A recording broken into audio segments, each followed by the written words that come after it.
what I did, I just went out of my house and I started going downtown. And I was very fascinated, as I said, by how my neighborhood looked very different. Most of the people I videotaped, I mean, the feeling I captured, or the collective experience I had, is that people didn't talk much, and you see that in the video. They were sort of going about doing their business, their thing, but they were very focused. A lot of people just were walking uptown, probably from downtown, and and when I went down to Lower East Side and Nolita, Little Italy, I saw many people just congregating and just talking to each other.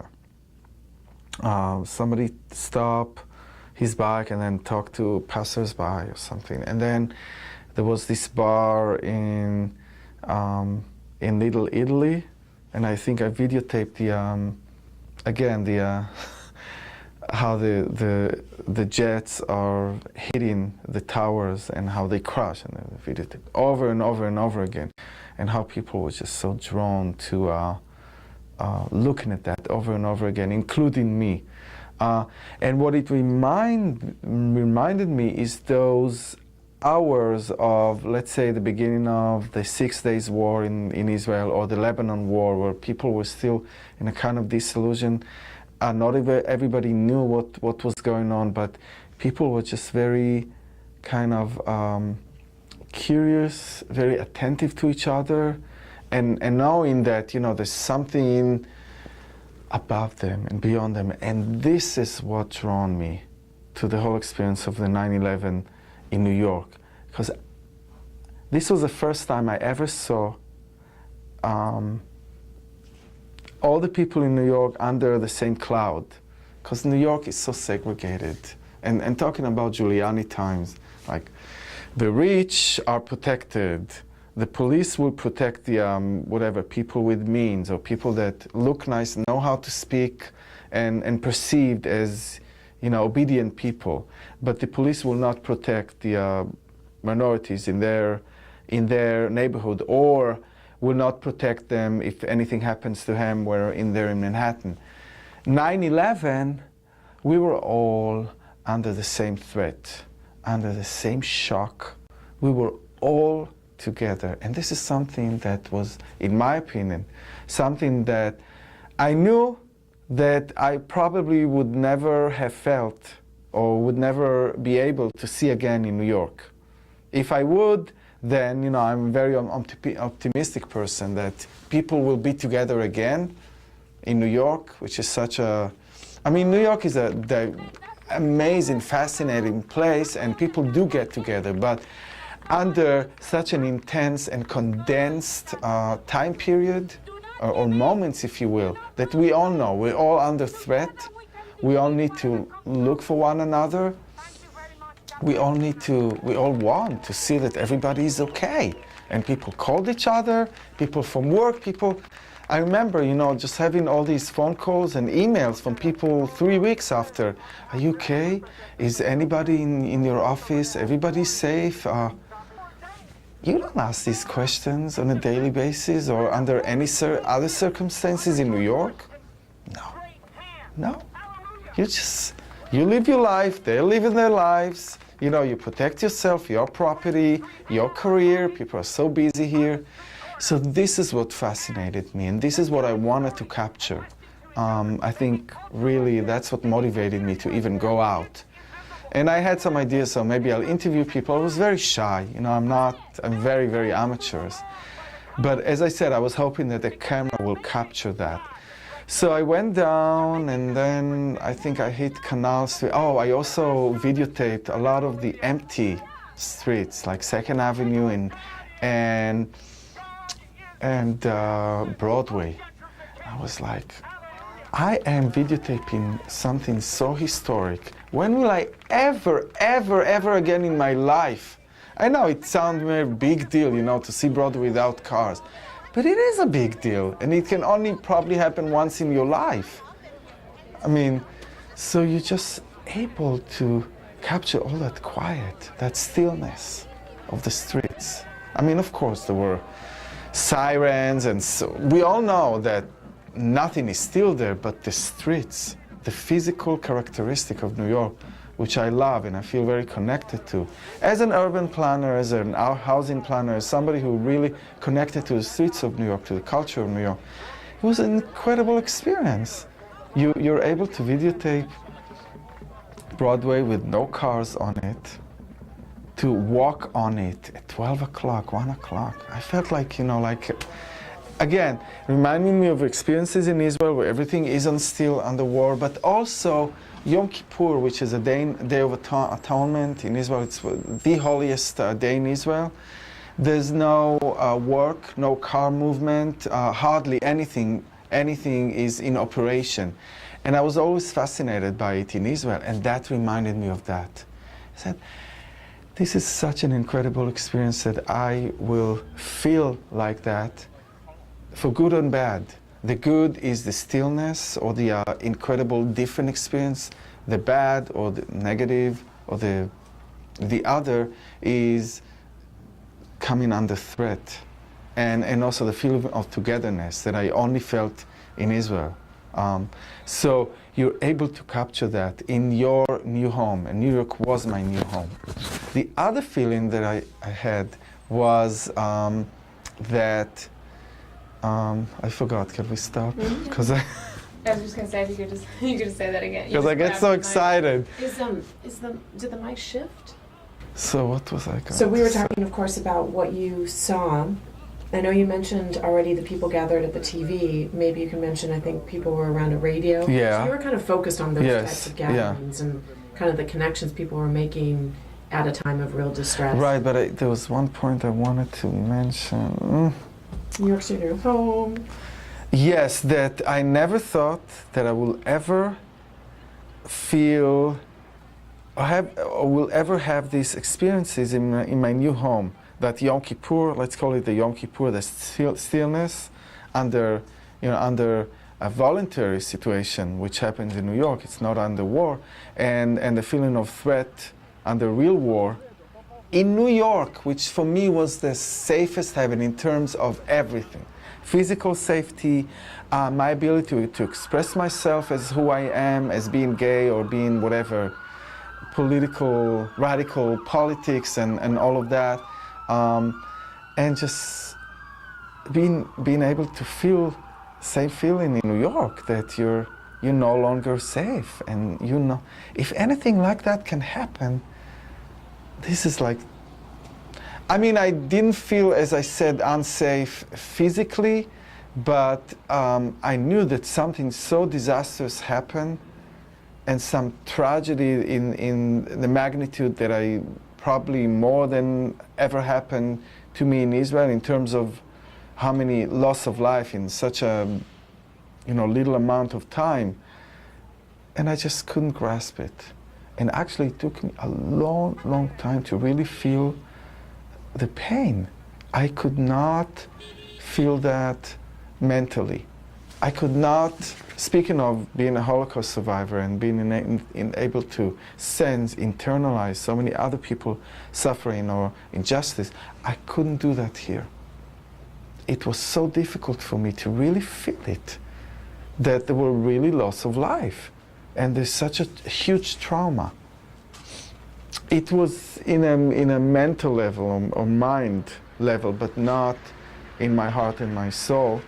But of course, I dreamed on it, and my dreams were full of pain. And also, I think what happened is that my experience was more the disillusion of my economic, personal situation. I was unemployed. I knew that after 9/11, I didn't know what to do with myself. I thought even leaving the city because I couldn't find a job, and very kind of disillusioned. I didn't know what's going to happen. So I guess the feeling of pain, disillusion, trauma was expressed in different ways. But to associate with other people's pain, it was very hard for me to do that emotionally. It came in different ways, just maybe personal stories, because it was just too overwhelming. How can you grasp that? How can you? I mean, you didn't even see the blood of the people. You didn't see anything. It just vanished.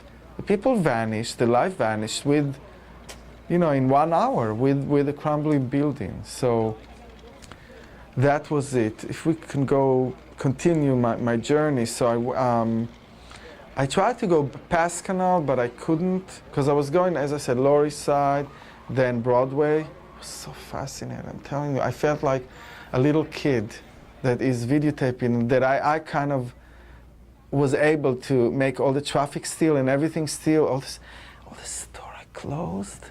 New York is a commerce machine. Nothing stops. Nothing ever. I mean, in Israel, sometimes some stores are closed in Saturday because it's a Sabbath, and New York never. Everything always keeps on and on and on forever. Here, this was one time that I was able to capture that on my video, to see these closed stores, cafes. Of course, I wasn't happy about that, but I felt that it's a historic moment that I wanted to capture. So I hit Canal, and they couldn't let me go in, and then I started going eastward towards Manhattan Bridge. I didn't know where I was going. I saw this reporter from New York One, and I saw these people gathering around radio, which took me back immediately to Israel. So many situations in Israel during the war. Israelis are fascinated by news every half hour. Because always something happens, especially these days. But in general, they want to know what's going on. They really care. They're very preoccupied with politics, the occupied territories, this, news. New York are never interested in news. Never. Nobody's gathering around anything that may happen in, here, much less around anything else. Maybe not in a communal way, that they would stop what they're doing, going about their business, and stop and listen to a radio with other strangers people. It never happened to me. So this was also so fascinating. I was so drawn to that. I was like, wow, we all in this together. People really care about what's going on. So I captured that, and then I continued on Canal towards the bridge, and this was an amazing experience because I saw all these people. It was a huge exodus. Of course, there were no cars, not any traffic, and just people. People walking on the bridge. This is such an incredible experience. And when I showed that video to other people, by the way, only a month ago, I kept it to myself. I didn't think I would do anything with it, if anybody will be interested. And maybe I didn't want to revisit those experiences, which was so traumatic. Not the videotaping, the whole trauma. So a lot of people told me, what is this? Who are these people? Where are they going? Well, a lot of people, the subway didn't work, transportation system didn't work. They were just going home. But what also fascinated me is that the people didn't talk. So this was, so many situations where New Yorkers were acting completely different from what they should have been acting. Going about their business, doing commerce, hitting one another, or, pushing one another, and let me go, I need to do this, I need to do that. They were all just walking together, listening to radio together, or just speechless. People in New York speechless. They're also always preoccupied, always on the go, always doing something. There was none of that. So this was fascinating. Again, I think that brings it back to what motivated me. And I think I didn't realize that when I was going out just with the camera, but as I went along, I realized that my focus is people, because I would never be able to see that. Plus, I knew that they wouldn't let me go to the World Trade Center and, I would be able to wave. I was there, and, the TV stations will be, announcing my name. He captured that. I knew that I'm not going to be the star because I didn't even see that live, where all the rest of the world saw that, either on TV live or actually went to the roofs. And I felt so sorry. I said, oh, I was helping election while everybody was seeing that live, you know. So I knew that, you know, I will be focusing on people. And this is where I also interviewed, I believe, 2 people on the bridge. They were going to Queens. Imagine, from Manhattan Bridge all the way to Queens. And I said, what does this symbolize to you? And then we had that conversation in which I was able to also express myself and to be the sort of the person who asked the question with my sort of agenda. I've never done that before. This was interesting. So what does it symbolize for you? Does it symbolize anything? And also I captured some of, this was also very interesting spur of a moment where I captured a TV ad of a TV series that's called Unforgettable Day or something, 24 Hours. That's the name of the, I've never seen that. But what the slogan was, this fall, you will have an unforgettable day. And I was like, picturing that, and the smoke from the World Trade Center was in the background, and here we are. We don't need TV anymore. We don't need to dramatize the reality. The reality is overriding, or the dramatic reality we were in that day was overriding everything. Everything, all the dramatization of horror movies, of disaster movies, of terrorists, and all of that just went down the drain. We don't need that anymore. And what I felt inside is that this was such a monumentous moment also, and that again symbolizes how the reality is overriding everything, and that nothing in the way we dramatize the world can ever be more than what we experienced that day. So I remember from that footage on the bridge, I remember also, I think it's after your conversation with this one man you referred to, but then there's another guy obviously drinking something. yes, this was so, and like anger. yes, anger, so much anger. And he was drunk, or he had a couple of beers, very frustrated. And I remember her saying, we're gonna get you. A lot of people that saw that were so, again, fascinated how I was able to capture that. Sort of, you know, the mindful people, they're thinking about, you know, insights, what does this mean? And him that was just acting spontaneously out of anger, out of frustration, out of fear, sheer fear. How does this happen? And why? And why they, what do they want from us? So I was able to, oh, here's my take. You know, I know that a lot of people talked about why is it us? I was able to get him, this person, while he was actually acting spontaneously. And I think he was saying, that's not what going to depress us or to deter us, or something like us Americans, you know? We're going to get you Saddam, we're going to get you in Iraq, in Afghanistan. And the way he was talking to the people didn't really respond so much. I think everybody, and that's why I say most people didn't even talk. And I didn't talk much either. I was with the camera, and I was happy that I was able to just use the camera as my speech, as my way of conveying everything. That let's see, that brings you on the 11th. I guess then there's a little bit more footage on that day in Chinatown, right? Yeah. Again, this was, I think this was at night. I don't know what exactly I was doing there. I don't remember. Actually, yeah, maybe I was just walking around the city all day. And I was in Chinatown, and I saw all these people, the local people, Chinese people, again, looking at the black smoke that comes out of the World Trade Center. And I remember capturing this white lady, because you don't really see that. You don't see that, you hardly see that. What was she doing there? What was I doing there?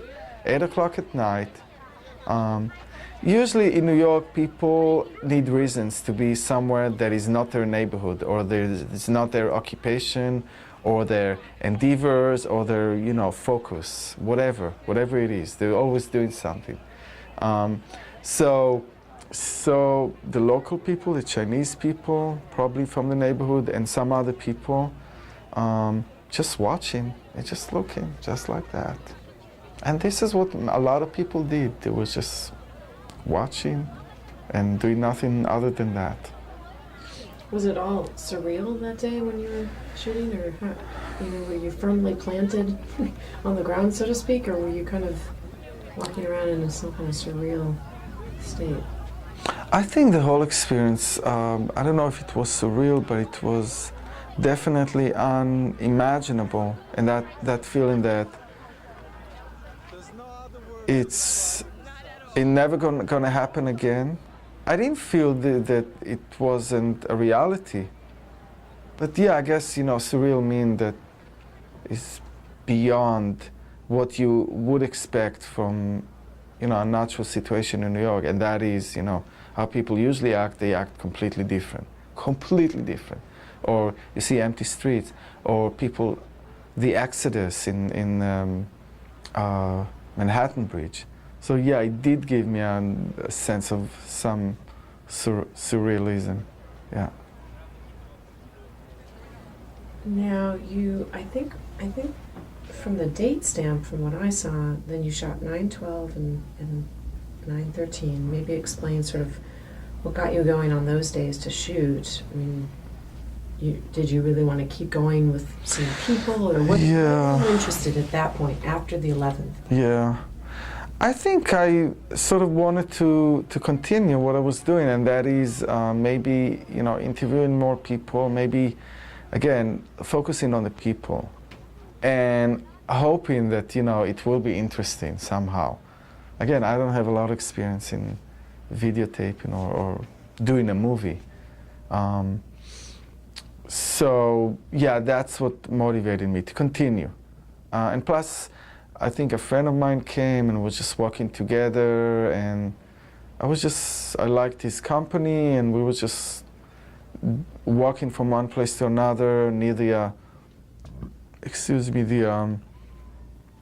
place where all the refugee cars, how do you call them? Those cars that You mean the wrecked cars? yeah, the tractors that were going to the sites and back. So we were on the West Side Highway, then we went to West Village, and then I think eventually we ended up in Union Square, which was an amazing congregation for all of us, because I guess again it captured the essence of what New York was after 9/11. I would say maybe 2-3 weeks until everybody got back to business and we started the war, which was, we really want to be out to share our feeling, our sentiments, our vibes with other people, because we all know that something so much grander than our life, than our own little experiences happened. And we did that everywhere. You went down the street, you looked at people's eyes, you knew that something happened, and that everybody who walks around the street, even when they're having a restaurant and they're chatting with each other, or even, I don't know, doing shopping, they all keep inside what happened. They're all traumatized. They all have feelings and compassion for the people who were affected by this. So that gave me such a sense of togetherness, of here we are, a community. And this is something that I always strive and thrive to have in New York, a community of people. And I'm not talking about gay community or Jewish community.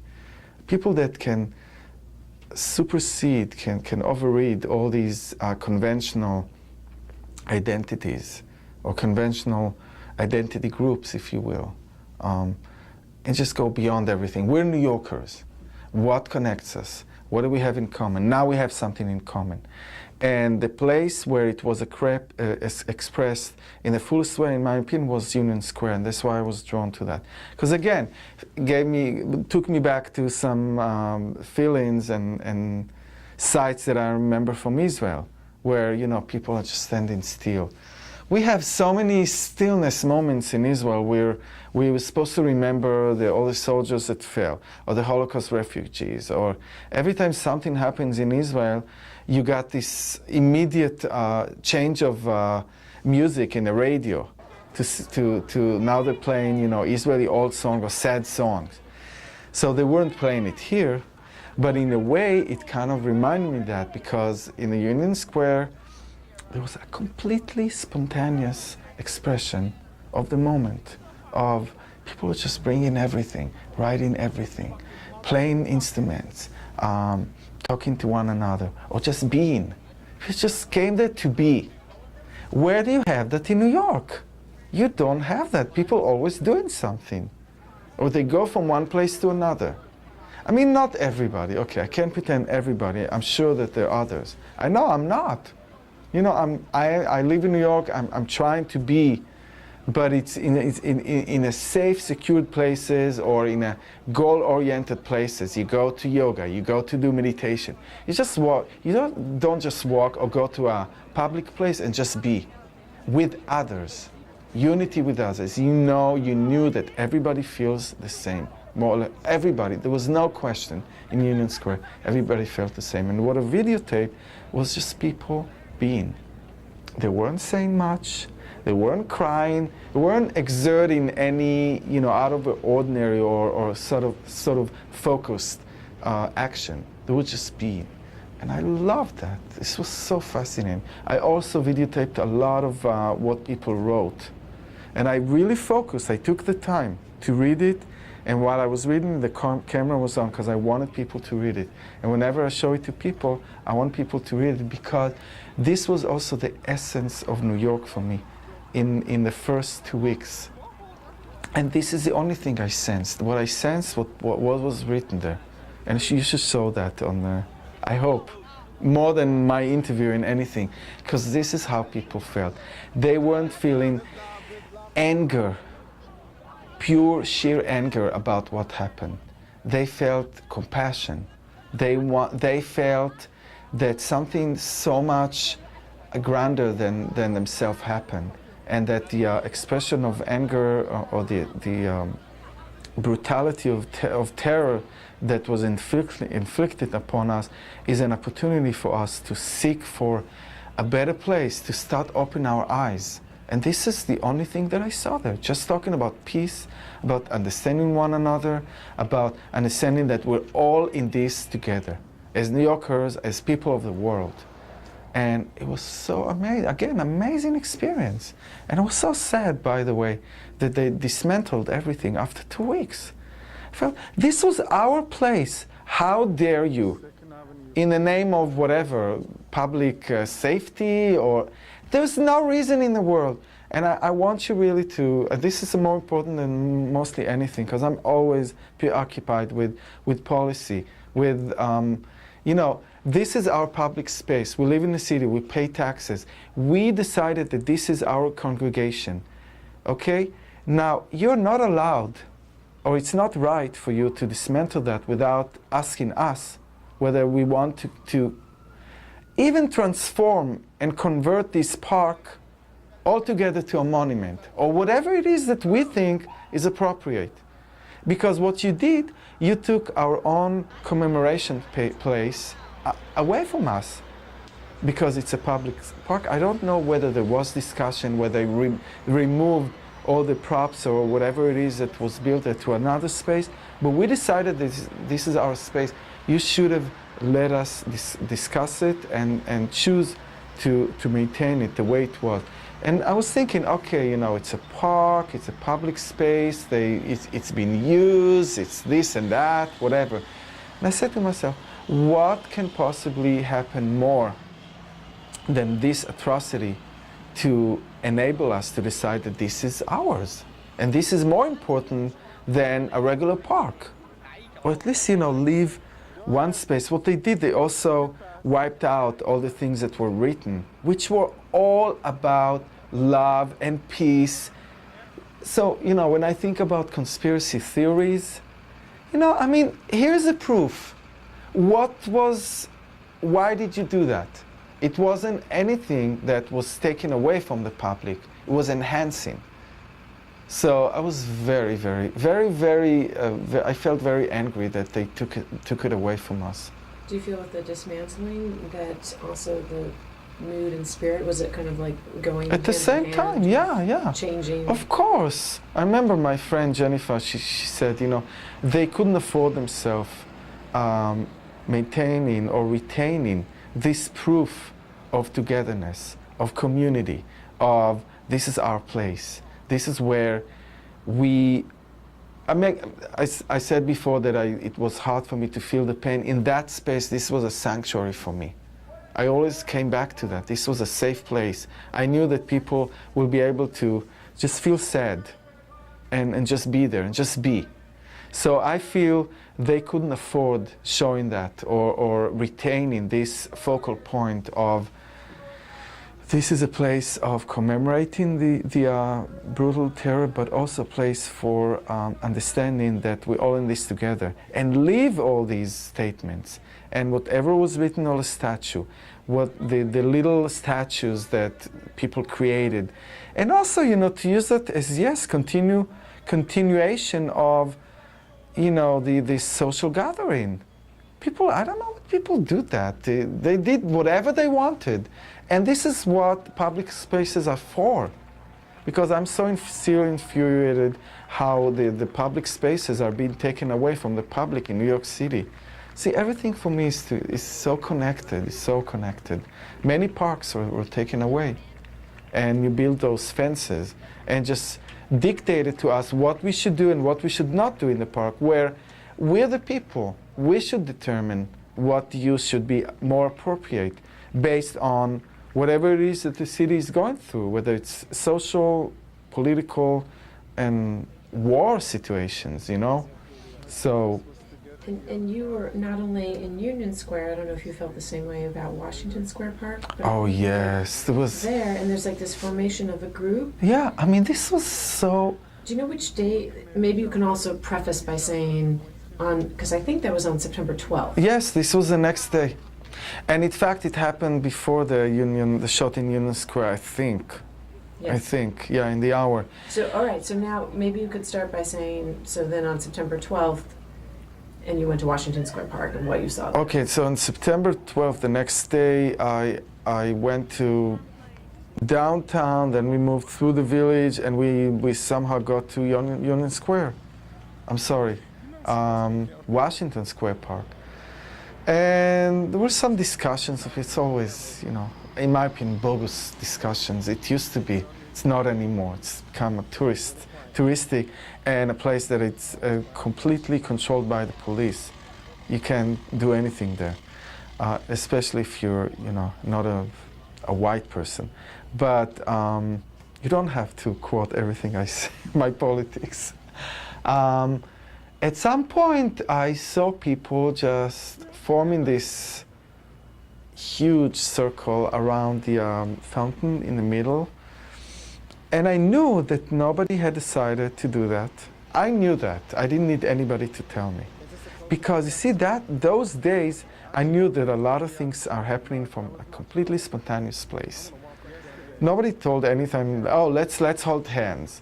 And okay, so we're holding hands, so what are we going to do now? No, it happened completely spontaneous. So started holding hands, and quite quickly a complete circle was formed around the fountain.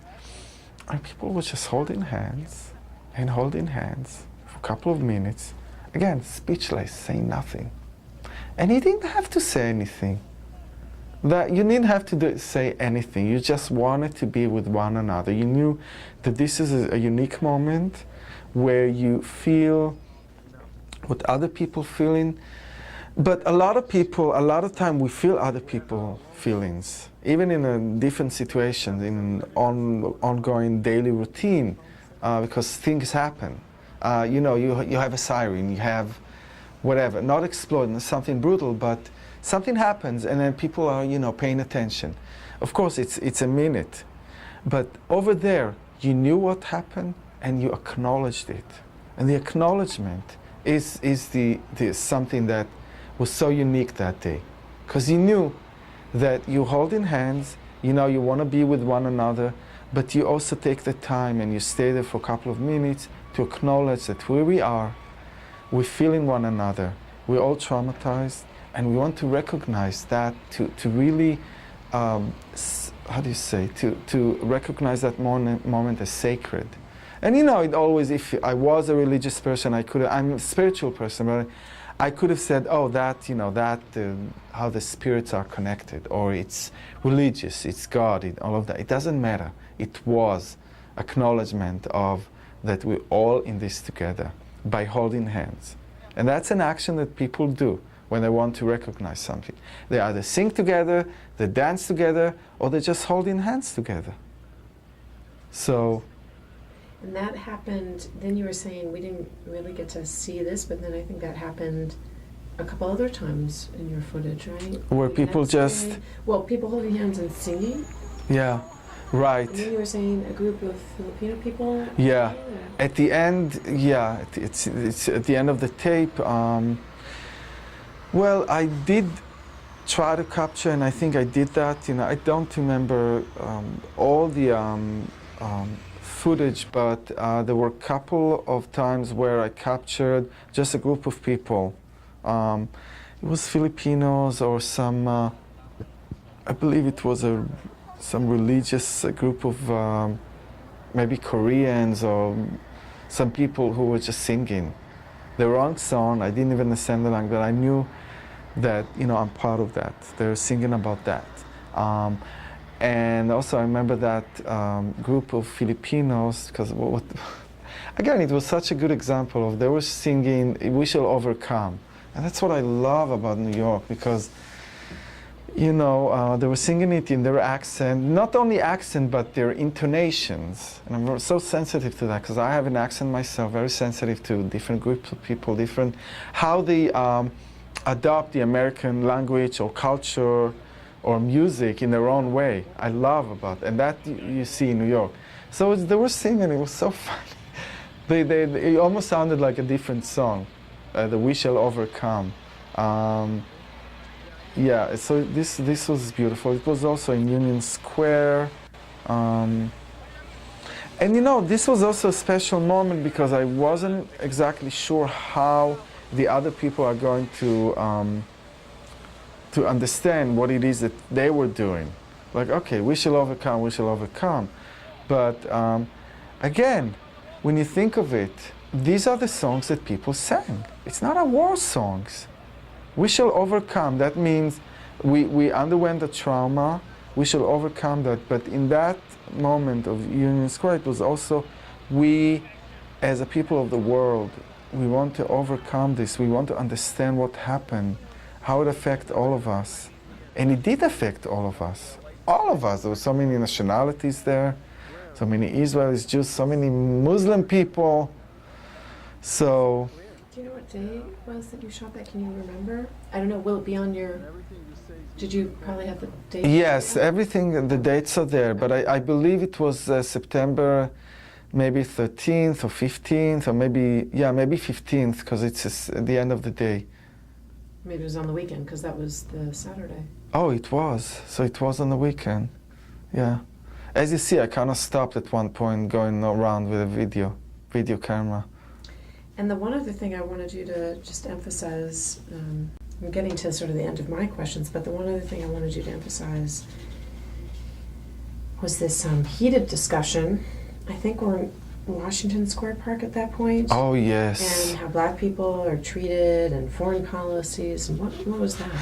Well, I think what they were talking about, and I tried to capture that, to understand that, is that one person said that the American foreign, it was very smart. I mean, he looked, we live in such a racist society that all of us were thinking, oh, there all of us there, the bombs, and they're just shouting at each other. But one person, I believe, was saying the American foreign policies are, causing deprivation and frustration and impoverish other nations, and that's why, the only way they have to react to that is by, terrorist acts, or they're terrorizing African countries. I think he was saying, African countries, and then the whole discussion of us as black people. Are we Americans? Do we support all of that? We're also being, ostracized here and impoverished and disenfranchised. Why should we support the American foreign policies that causes this kind of an incident? I think this was the discussion. I believe it was, but it was hard. I mean, I have to listen to the tape over and over again to really grasp that. But I think I drew this kind of sentiments because the other person said, so go back to Africa. So one person saying, I'm American, I have no place to go. And I know this discussion. It's been, always been conducted among black people in many incidents. Sort of, the one of the basic discussion, should we celebrate the 4th of July? I mean, we had a Holocaust, we've been enslaved, we're still suffering from that. Why should we support that? It's not my holiday or something like that. But the other person said, I'm American, so, there were black people killed in the World Trade Center.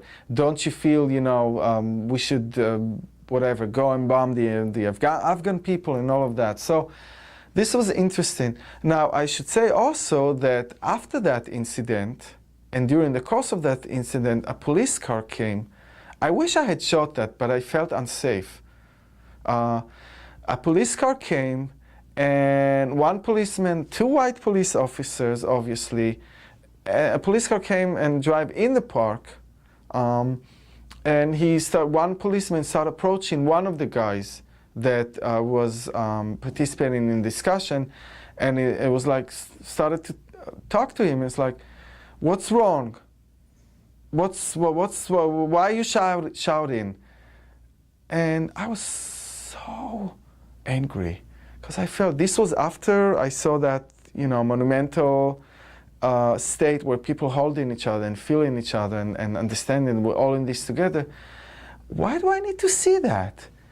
Why does the policeman even think that he has to go and to break that discussion, or to feel that it's threatening the safety of others because people are talking?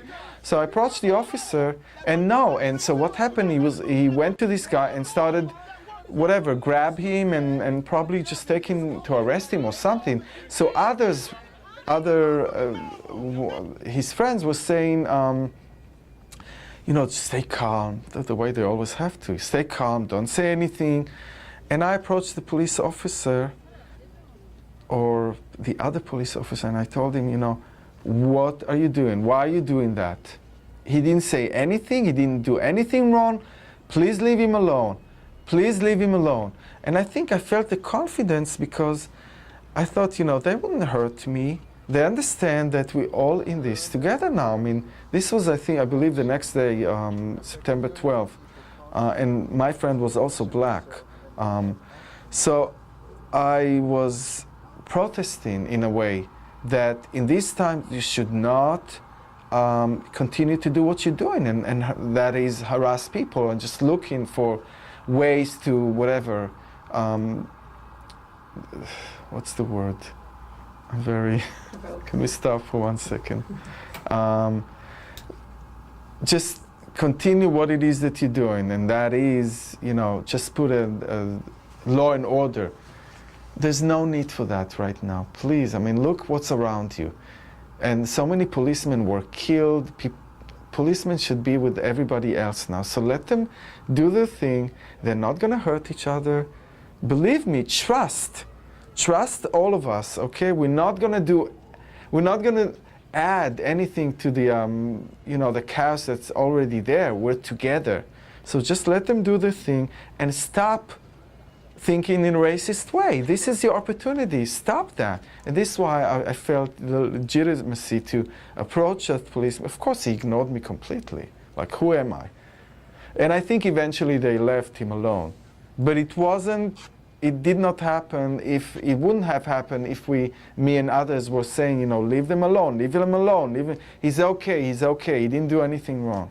But it's just a good example.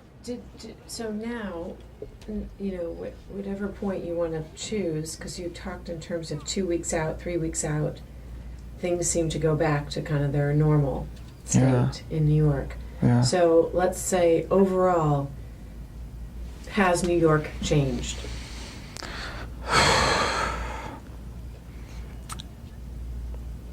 Just the fact that it's hard for me to even capture an idea of how to answer this question means that I don't know.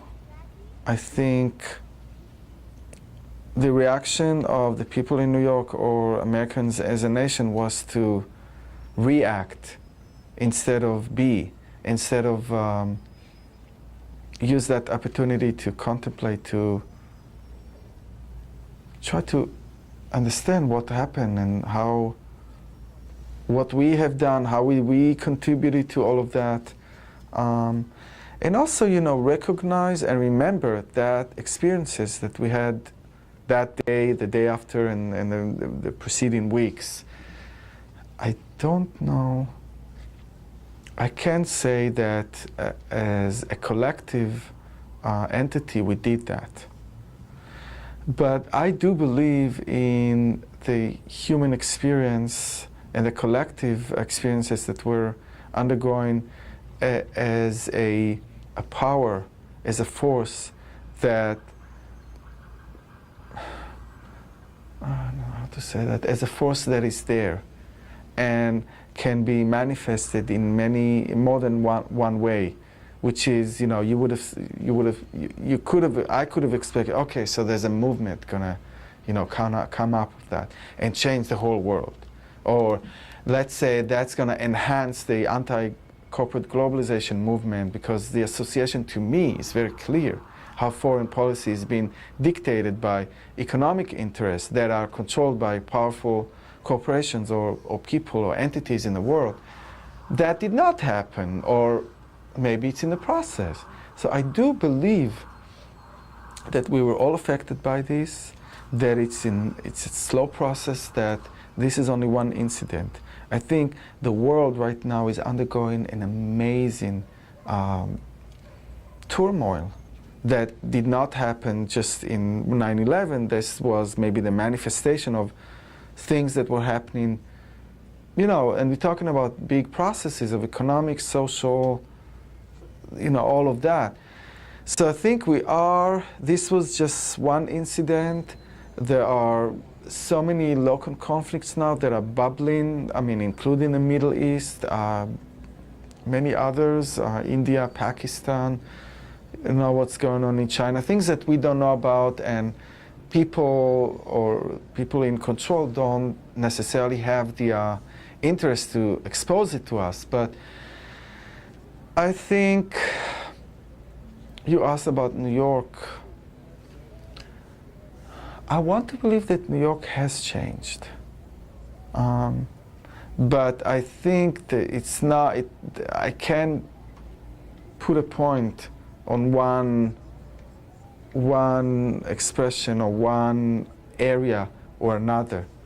I think there are currents of resistance to whatever the status quo or the power that be that got enhanced. In my little world, a radio station that I admire, WBAI, got back to the listeners. So I want to see areas where things have changed, not as a result, but if you will, maybe despite of 9/11. I can't really pinpoint. So I wish I could say more. But on the other hand, I'm not saying that nothing have changed, which many other people saying. I think, history is such a long process. So. And my final question, what do you think should go at the site of the World Trade Center? What do I want, or what I believe will be there, What you want. considering Forget about, a monument? I think this is a completely sacred place. Nothing that is oriented towards business should be built there, in my opinion. That should be a monument. That should be a beautiful monument that will be that its character should be determined by the people, because the people perished there. So. Could you state that again? Say in Ground Zero, actually, or Okay. that area. Okay, I think that in Ground Zero should be a communal monument to commemorate what had happened there, and maybe to use that as, of course, that's where I'm coming from, to a sort of, I mean, I don't know, a museum. It doesn't have to be a museum, a structure, but a way to show what disparity, what lack of understanding can lead to, and how can we all aspire to correct it. So it should be like, I don't know, a peace monument or something like that. and without any commercial activity. No way. I mean, I think that practically probably it will happen, but you know what? I really believe this one, answering the question, what would happen in New York, that I really want to believe that the people will not allow that. Because how can it happen? What, another, you know, sky high-rise building with luxury apartments? Because that's what they build in, mixed use. It's just, no, I can't see that happen. So I really believe, or I think, well, I think that it shouldn't be a commercial, but I also believe that it won't be, you know, like,